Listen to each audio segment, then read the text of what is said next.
Bonjour, bienvenue au premier rendez-vous de l'actualité.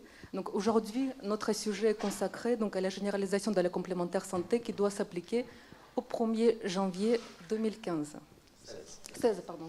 Lors de son intervention, donc, le président Hollande, donc, en 2012, devant un congrès de la mutualité, a regretté qu'aujourd'hui même, donc, en France, 4 millions de Français donc, sont dépourvus de la complémentaire santé malgré de nombreux dispositifs comme donc, CUC, donc aide à la complémentaire santé. La généralisation de la complémentaire santé constitue l'un des 3 piliers de la stratégie nationale. Donc si on devait retenir 4 objectifs principaux de cet accord et puis de cette loi, le premier, celui qui est essentiel bien sûr, c'est de favoriser l'accès aux soins. Comment? En réduisant le reste à charge. Le deuxième objectif, c'est l'universalité de la couverture de la santé complémentaire.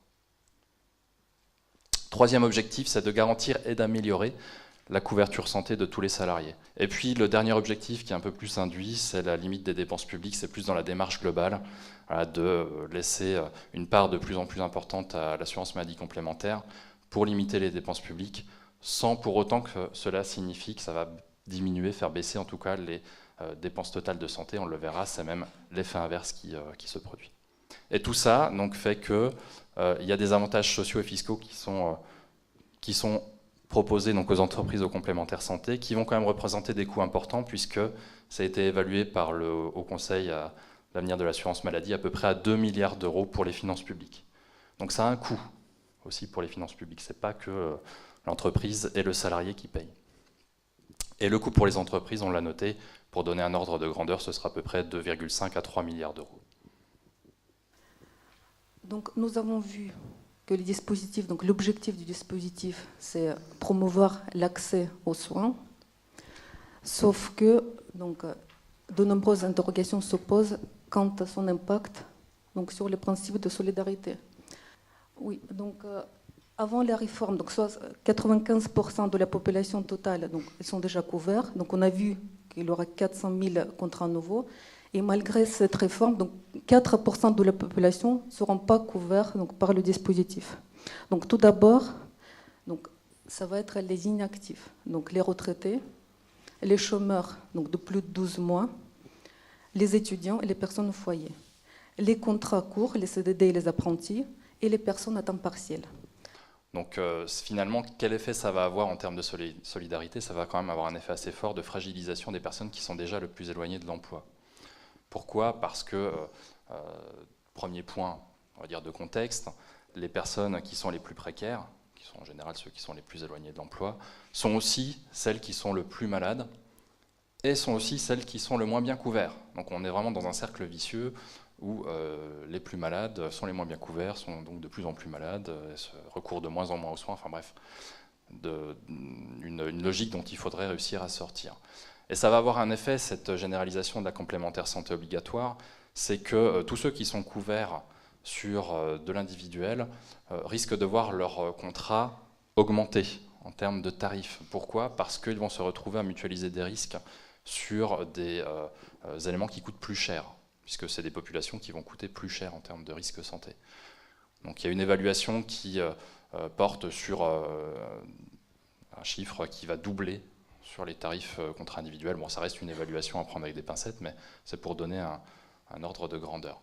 Pour le salarié qui touche un salaire faible, le taux d'effort va être plus important, puisque sa cotisation sera la même que le salarié qui a un salaire élevé, qui pour lui, ça va représenter une toute petite part de son salaire. Donc ça, c'est un des premiers points qui dégrade la solidarité verticale. Deuxième point, le panier de soins à minima. Là aussi, il va y avoir de fortes divergences en fonction des entreprises. On le constate déjà aujourd'hui. Dans les grandes entreprises, la couverture est meilleure que dans les toutes petites entreprises qui n'ont pas forcément les moyens d'investir dans une complémentaire santé très élargie. Donc des inégalités entre les entreprises et du coup des risques sur le fait de recourir à une surcomplémentaire santé.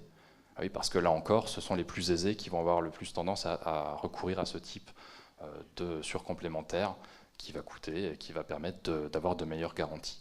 Donc là encore des inégalités qui vont découler de ce dispositif. Et puis, dernier point, c'est la faiblesse des dispositifs de solidarité. Il pouvait exister dans le cadre des clauses de désignation, puisqu'il pouvait s'organiser des pots communs au niveau de la branche. Là, ça va être un peu plus disparate, donc il risque d'y en avoir nettement moins. Donc, est-ce qu'il va encore y avoir beaucoup de choses pour les prestations non contributives, donc pour les personnes les plus précaires de l'entreprise? C'est pas certain. Donc pour conclure sur cette présentation, qu'est-ce qu'on peut dire par rapport à la question qui nous était posée, à savoir si la complémentaire santé obligatoire constituait un progrès pour la solidarité dans notre pays? On peut dire que, effectivement, de prime abord, ça renvoie à une avancée sociale pour les salariés, puisqu'on généralise sur les salariés du secteur privé. Mais malgré tout, ce qui peut interpeller quand même, c'est qu'il y a un paradoxe assez évident entre la logique professionnelle qu'on est en train de remettre en place par le biais de ce dispositif, alors même que c'est à contre-courant de ce qui se passe actuellement sur les logiques de rattachement aux droits des individus. Donc du coup, ça entraîne quoi? Ça entraîne ce qu'on a vu, ça entraîne des inégalités en fonction des catégories de personnes. Ça entraîne des trous de couverture, que ce soit par le jeu des dispenses et des refus d'adhésion au sein même des salariés du secteur privé ou d'autres catégories de population. Des interrogations sur les conditions de mise en œuvre, sur les particuliers employeurs, sur les multi-employeurs. Alors qu'est-ce qu'on fait pour répondre à ces questions? Enfin, qu'est-ce que fait le gouvernement pour répondre à ces questions? Eh bien, il essaye de couvrir par strate, par catégorie, et on se retrouve à développer une assurance maladie complémentaire par couches successives. Donc on se retrouve avec une mosaïque d'offres sur l'assurance maladie complémentaire qui vient complexifier le système en place et qui pose même l'interrogation de la façon dont va évoluer le système à l'avenir. Système global de remboursement des soins. Be proud of you because you can do what we want to do.